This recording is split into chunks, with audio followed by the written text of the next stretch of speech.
Hello everyone, my name is Prashant and the topic for today's video is enabling VPC flow log. Okay, so without wasting any time, let's jump straight into our topic. Okay, so the first question is what is flow logs?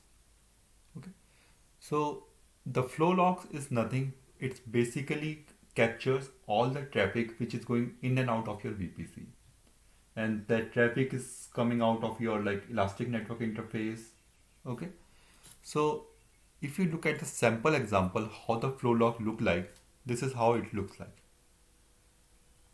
Okay, and it has a count number, your ENI, elastic network interface information, the source and destination IP, the source and destination port, how many bytes has been transferred, and whether the traffic has been accepted or rejected. Okay. And if you go to your VPC, this guy, scroll up, flow log. The flow logs is not enabled by default.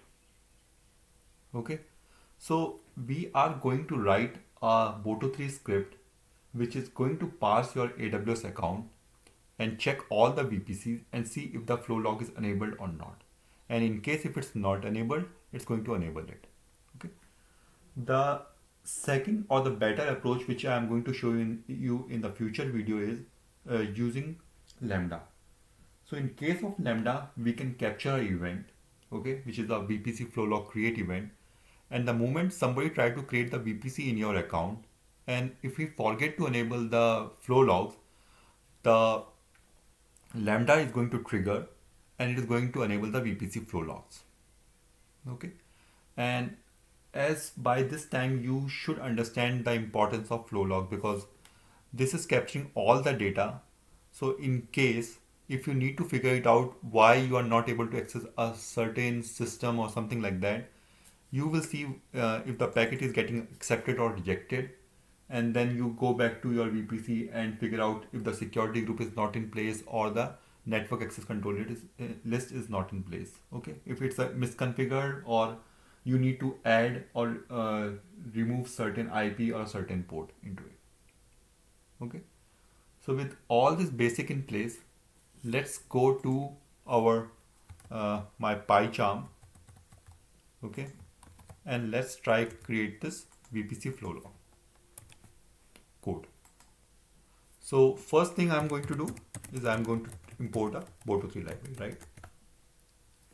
And this time I am also importing the Boto3 exception, and I will show you why I'm doing that. Okay. The next thing is I'm going to create a client, Boto3.client and EC2. And the reason for that is because all this VPC based information comes under this Boto3 client function. EC2 functions. Okay. Now the first step is before enabling the VPC flow logs is to get the VPC ID, because we need to figure it out for this VPC ID we need to enable the flow logs.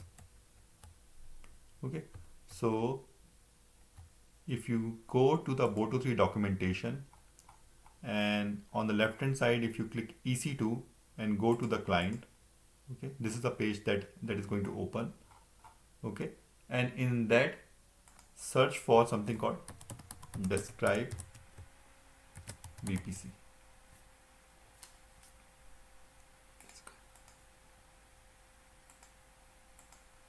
Okay, and from that describe VPC we need to get the VPC ID for our account, for this account and for this specific region. Okay, right now I am in North California, which is in US West 1.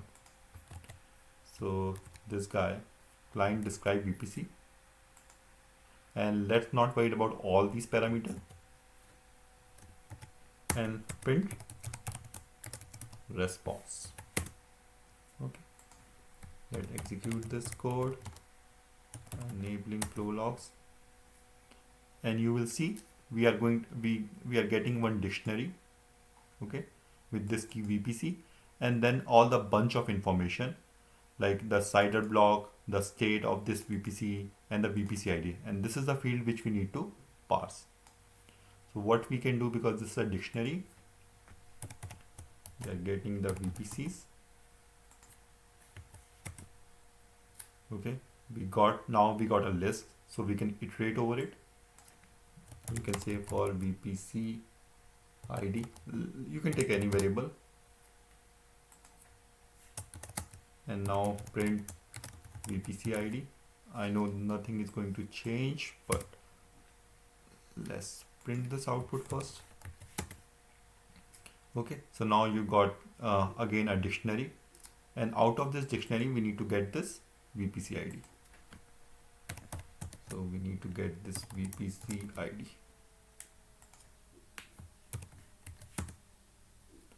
So now we got this VPC ID.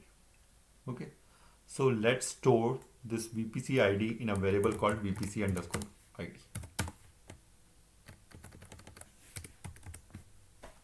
Okay, now we got the VPC ID. Okay, now let's go back to the AWS console, and if you go to this flow logs, and you see an option called create flow log. So let's try to create it manually first, or let's see what are the options which we need to pass to create a VPC flow log. So as we can see, it's auto populated this VPC ID, right? So that means we need a VPC ID. We need a name to this flow log, right? My test flow log, let's say. What type of traffic we want to capture? We want to capture the accept or the reject that I have showed you here. Or if you click on all, it is going to accept. It is going to capture both the accept as well as the reject traffic. So I personally feel this is a good option. Maximum aggregation interval. So in how much interval you want to aggregate all the logs? So I mean, in that aggregation, your VPC flow log is going to push the logs to the CloudWatch log. So either 10 minute or 1 minute. So it again depend upon your company requirement. If you are going to click on the 1 minute, it is going to create a lot of logs for you. So again, it's completely up to you how much finer grain control you needed. Then you have the option to store these logs either to CloudWatch logs or Amazon S3 bucket. Okay, so if you are going to send it to CloudWatch log, you need to specify the destination log group where you want to store the logs, the IAM role. Okay, so you need to specify the IAM role, which is going to give this a permission to publish the log to the Amazon CloudWatch logs group. And if you want to send it to the S3, you just need to specify the S3 bucket ARN. Now the next thing is log record format. You want to store the format, the logs in the AWS default format or in your custom format. Okay, so you need to specify your custom format. So I can leave up to the AWS default format, or again it's depend completely upon your requirement. Okay, and then we can just click on the create log, flow logs. So we need to specify this, the name, the filter, aggregation interval, destination. So for this demo, I'm going to send it to the CloudWatch logs, and then the log format. And I mean, some of these options are required, some of these are optional. Okay, so now you understand how to create it with the help of the UI, the log group. The next thing is we are going to see how we are going to do it with the help of Boto3. So first thing is I'm going to give this log group a name. So for that, I'm going to create a variable called log group. Okay, and this is going to be a combination of my flow log. So what I am doing here, that this log group is going to be a combination of this VPC ID as well as this parameter. Okay, so I mean, when this log group is being created, it has the name of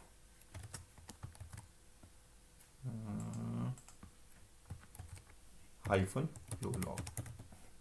And the reason I'm doing this, it's much easier for me to figure it out that, okay, this log group belongs to the following VPC ID. Okay, so now we have the log group name. The next thing is we need to create it. And in order to create a log group, again via the Boto3. Let's go to this documentation.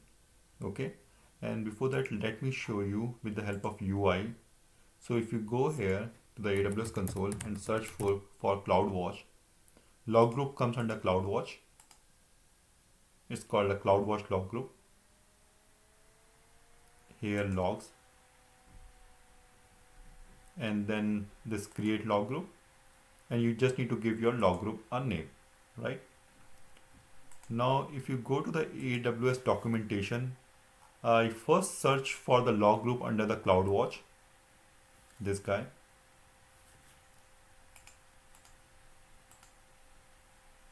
So if you look at the all the options, I don't see any option to create a log group here. Then I search down for something, the logs or something related to CloudWatch. If you scroll down all the way, okay, or if you can search for CloudWatch log, I don't know why they have specified it over here, somewhere between location and lookup equipment. This is something weird and it took me some time to figure it out. Okay, so now go to the client. Okay, and here you have option called create log group. So what you need to do is this again, this response and the log group name. Okay, but this is coming under the log group. Okay, or the logs, this CloudWatch log. So what you need to do, if you scroll up somewhere above, you need to create a new client and you need to pass logs to it. So you need to do what something called client underscore log. Okay, and then pass this logs. Okay, and here also you need to client logs and this. Okay, so your log group name is going to be this log underscore group, right? So now here I'm going to use this Boto3 client exception. So let me first write the code and then I will tell you what exactly this means. Try.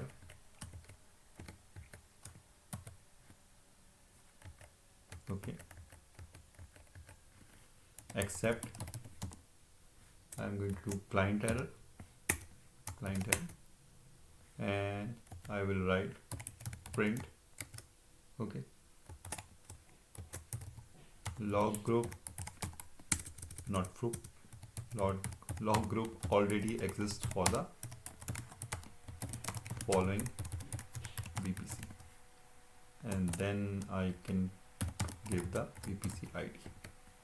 Okay, so what basically we are trying to do, we are first trying to create this log group, and if this log group already exists, okay, then we are going to throw this client exception. Okay, so I think so far everything looks good. Okay, so far we have created the we have figured out the VPC ID, we created the log group. Now we need to figure it out whether the log group is whether the VPC flow log is enabled for the following VPC or not. Okay, so as you can see, the VPC flow log is not enabled, right? So what we can do, again go back to this EC2 or EC2, okay, and there is something called describe flow logs. Okay, so let this page load first. I know it's pretty slow, or I can find it out. This is for CloudWatch, so not this. And we have something called describe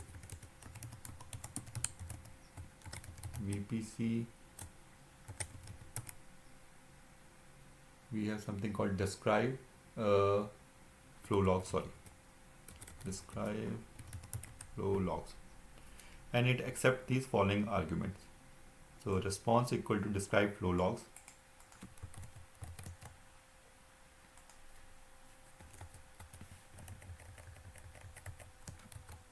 Okay, this one. Let's not pass any option to this, and let's try to print the response.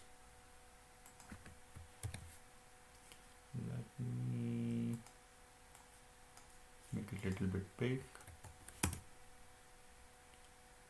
Okay. No. Okay. So here you see that the flow log is option is not enabled. I mean, you look at the first field, this list is empty, and then we are getting a response data. So in order to better understand that, okay, let me go back to your VPC. I will say create flow logs. I will give it name my test flow log. Okay, all. I'm going to send it to anything, right? Right now I'm just giving anything, just want to show you a few things. So first, if you see, this list is empty, right? If I run this again, now you see you are going to get this creation time, status is active, all this information, right? So now the flow log is enabled for this VPC. Now let me create one more VPC. I will say my test VPC. I will give any CIDR, let's say 10.0.0/24. Okay, and create it. Okay, and if I go back here, just select the second VPC that I've created and click on the flow log. The flow log is not enabled for this VPC. So let me execute this code again. And if you see, okay,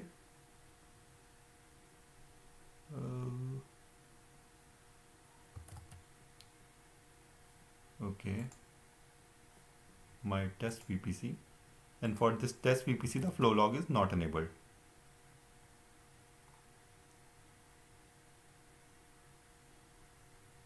Okay, let me print one thing, print VPC ID. I want to show you something, but somehow, okay, this guy, let me delete this.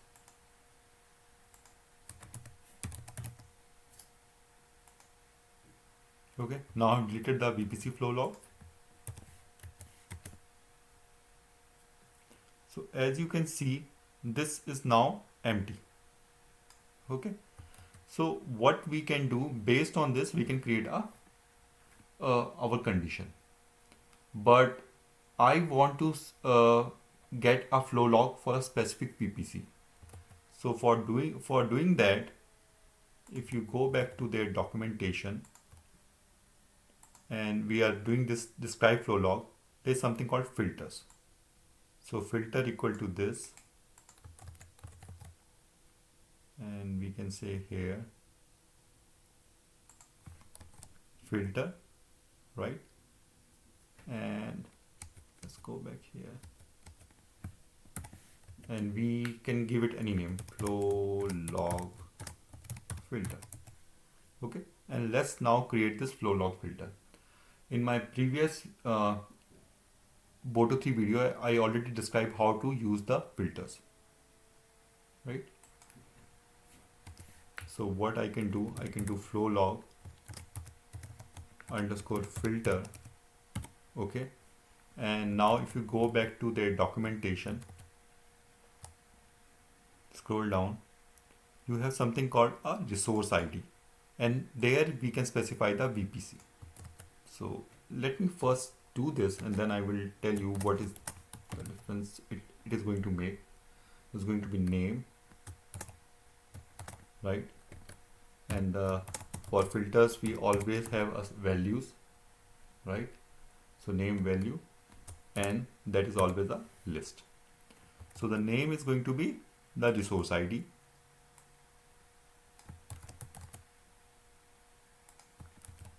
And value is going to be the VPC ID, the ID of the VPC, okay, which we got it here. So I can specify or the pass this VPC underscore ID. Okay. So we can do this, right? So this is coming as null now, as usual, right? So we are just parsing is based on this guy. Now what we can do, we can say if length of the response, and in this response we are going to get this value flow logs.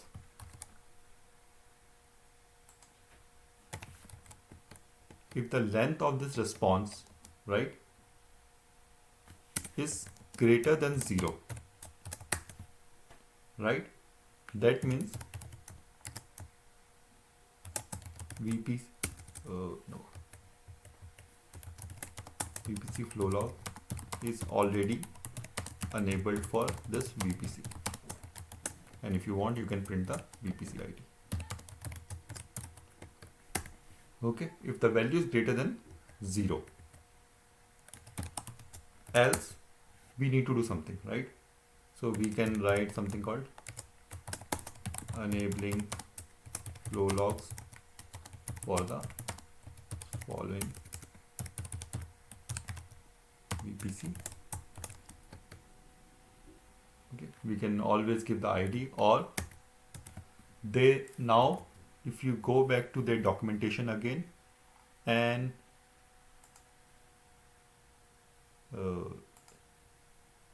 okay, I know it's again going to take some time. Let me close this in between.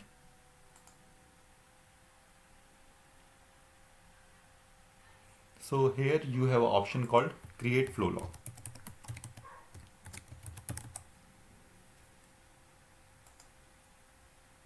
And this is how it look like. So response create flow log. Okay, or let me copy paste my own.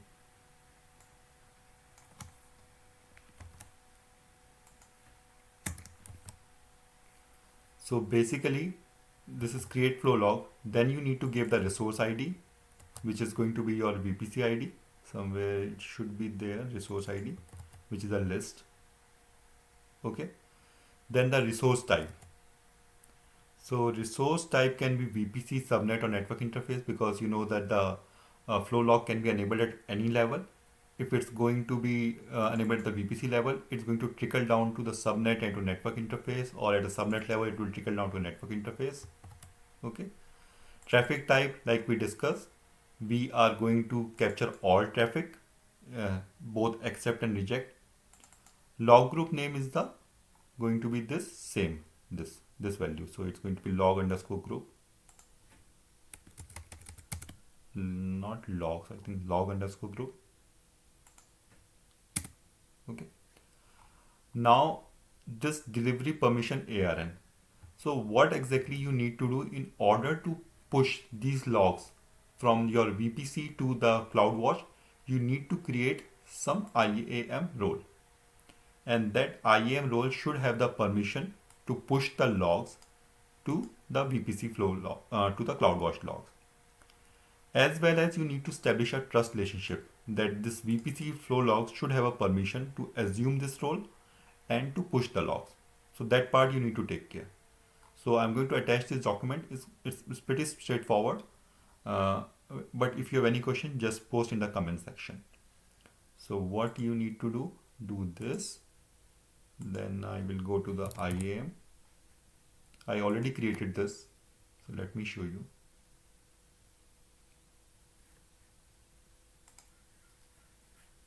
And if you go to roles, this is called flow log role.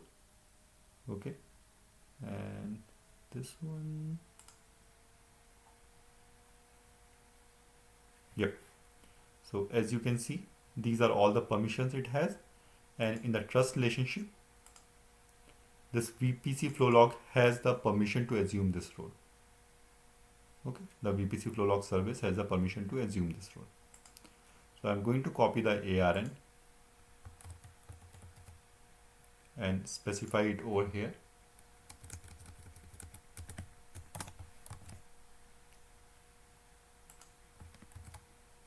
Okay. And that's it. Okay. Now let's execute this code.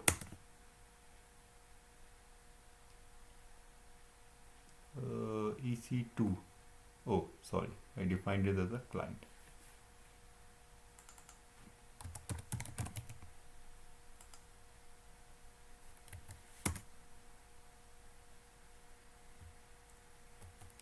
Okay, and if you go back here, now refresh,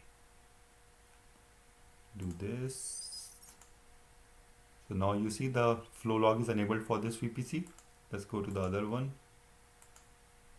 and the flow log is now enabled for this VPC, and you can match those value, this guy, even if you want, you can print it over here. Okay. Print, let's try to print the response first. Okay, I think this is already been executed, so there is no point of this, but you can print the response and get the value also. So I know it's a little bit lengthier video and there is so much to digest. So let's go again step by step. First thing is you need to get the VPC ID, and for that you're going to use the describe VPC. The next thing is you need to create the log group. Okay, and you need to use this try catch block, try except block to find out if this already exists. Okay, the next step is create a filter so that you will filter it out if the VPC flow log is enabled, and you can use this length function to find it out if this response is greater than 0. If the response is greater than 0, then you will say that it's already enabled. If it's not, then you can create a flow logs. Okay, so thanks for watching this video. If you have any question, please post in the comment section. I will try my best to answer that question. Thanks once again. Bye.